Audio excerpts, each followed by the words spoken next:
Salut les écolos, on se retrouve après quelques mois d'absence pour une nouvelle vidéo qui va sûrement vous étonner par le sujet. Ce sera une vidéo sur l'écologie. Alors je pense que vous le savez tous, le climat change, c'est aujourd'hui un phénomène reconnu, prouvé et admis par la majorité des gens, à part quelques cas particuliers. À travers ces activités toujours plus importantes, cette espèce animale unique en son genre, Homo sapiens, nous quoi les hommes, a réussi, comme aucune autre espèce avant elle l'avait fait, à bouleverser cette stabilité climatique que nous connaissons depuis la fin de la dernière période glaciaire, il y a de cela 12 000 ans. Les scientifiques, depuis plusieurs années, parlent d'un réchauffement généralisé de notre planète au cours des prochaines décennies. Selon un rapport du GIEC de 2014, on estime cette augmentation de 1 à 5 degrés d'ici 2100. Que pourra avoir comme impact ce réchauffement sur notre environnement? Quelles seraient les conséquences du réchauffement sur nos sociétés? C'est ce que nous allons voir aujourd'hui sur Terra Vitae.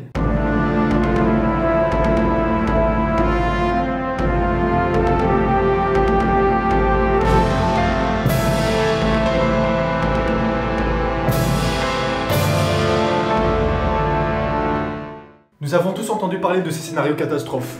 Fonte des glaces, montée des eaux, tempêtes plus violentes et plus fréquentes, des réfugiés climatiques par millions, et j'en passe et des meilleurs. Pourtant, il est difficilement concevable pour nos esprits triqués que tous ces phénomènes soient liés à un simple coup de chaud de notre bonne vieille Terre. Après tout, entre ce matin et cet après-midi, j'ai connu une amplitude de température largement supérieure à 5 degrés. Et mon environnement n'a a priori pas connu de changement particulier. Enfin, je pense pas. Toutefois, à l'échelle mondiale, ces quelques degrés représentent beaucoup plus. Pour bien prendre conscience de la gravité de ce phénomène, remontons dans le temps à une époque où l'homme était encore nomade. À une époque où il n'avait pas encore percé les secrets de l'agriculture et ne maîtrisait pas la complexité de l'écriture. À l'époque de la glaciation de Wurm, le dernier âge glaciaire qui s'est étalé de 110 000 à moins 10 000 ans avant Jésus-Christ.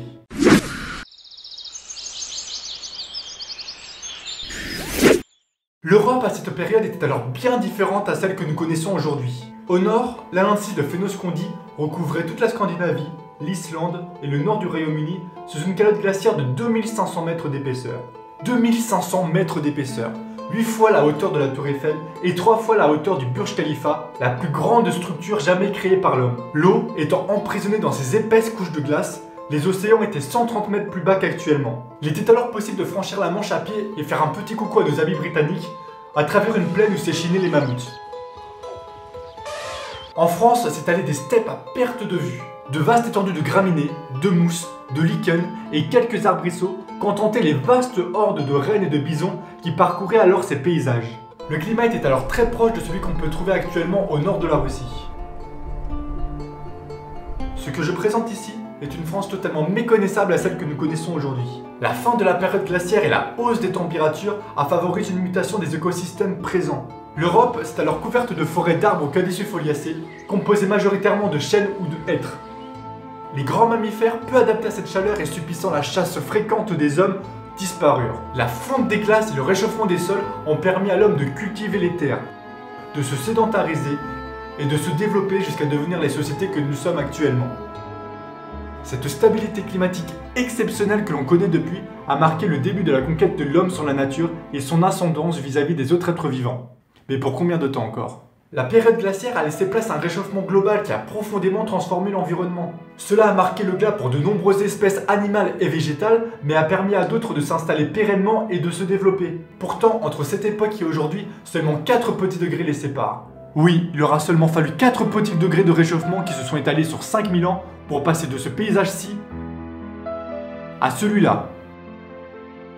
4 degrés de plus et c'est un nouveau monde qui se dessine sous nos yeux. Il est maintenant curieux de se demander, alors que nous connaissons un phénomène de réchauffement global et que nous risquons une augmentation de la température de plusieurs degrés au cours des prochaines décennies, quels seront les impacts sur notre monde et à quel point nos modes de vie seront bouleversés? Parce que c'est ça la question qui nous intéresse.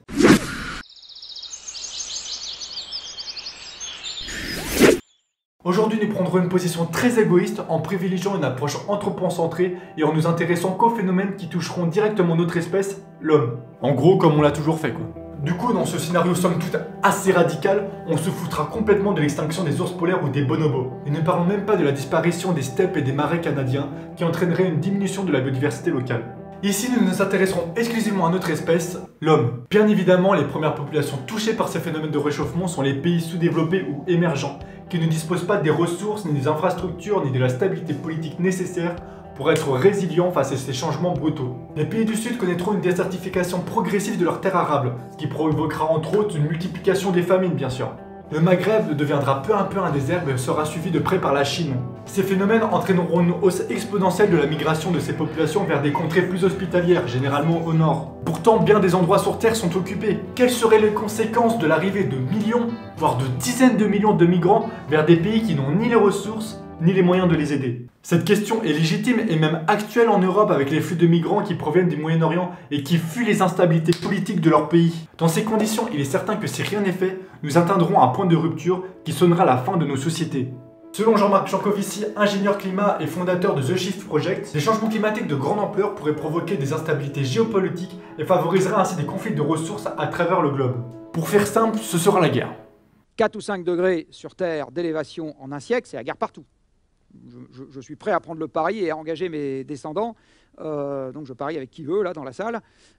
J'espère qu'on ne vivra pas l'expérience. Mais c'est absolument évident. On va déstabiliser le système à une vitesse telle, au surplus à un moment où on aura de moins en moins d'énergie abondante à notre disposition pour tout reconstruire. L'effet ciseau, je peux vous le dire. C'est le chaos organisé absolument partout. En sus de cela, parce que bien sûr c'est pas le seul problème, ce serait trop beau, s'ajoute la montée des eaux provenant de la fonte des calottes glaciaires. Les scénarios prévisionnels du GIEC estiment une augmentation des océans de près de 7 mètres. D'innombrables îles à travers le globe seront englouties, et l'Océanus sera durement touché, multipliant ainsi les réfugiés climatiques et les flux de migrants. Et si tu penses qu'en Europe nous sommes protégés parce que nous vivons dans des pays développés, bah détrompe-toi. Le Pays-Bas est directement concerné par ce problème, avec près d'un quart de ses terres qui se situent sous le niveau de la mer. Pour finir, la désertification des zones agricoles, la multiplication des sécheresses et la hausse de la démographie mondiale interrogent sur la capacité de la planète à répondre à nos besoins alimentaires. Les sols arables s'épuisent sous l'agriculture intensive, et cela se traduit par l'érosion ou la stérilité des sols. Claude Bourguignon, ingénieur agronome, estime à 1 milliard d'hectares les surfaces agricoles dégradées par l'homme durant ce seul siècle. Au XXe siècle, juste au XXe siècle, on a fait 1 milliard d'hectares de désert. On aurait pu en faire pousser des patates, hein. En gros, le réchauffement climatique risque de profondément bouleverser le fonctionnement des écosystèmes présents, et par extension la pérennité de nos sociétés et de nos modes de vie. Pourtant, en dépit des conséquences, la prise de conscience et surtout la mobilisation des individus est encore bien insuffisante. Aujourd'hui, félicitons notre espèce, nous sommes arrivés à un stade où le réchauffement climatique ne peut plus être évité. Il est déjà là. Malgré tout, il n'est pas encore trop tard pour changer cet avenir incertain en proie à l'instabilité. Nous pouvons limiter la hausse de la température et donc ses impacts en modifiant par nous-mêmes nos modes de vie. Pour cela, il est nécessaire d'agir et d'intervenir au quotidien afin de créer un élan collectif qui réunirait toutes les strates de la société, de l'individu au gouvernement étatique, en passant par les associations et les entreprises. Agissons aujourd'hui pour un avenir meilleur demain. Ciao les écolos! J'espère vraiment que tu as aimé la vidéo. Si c'est le cas, n'hésite pas à lâcher un petit pouce bleu, à t'abonner. Ça ne te coûte rien, mais pour moi ça représente beaucoup.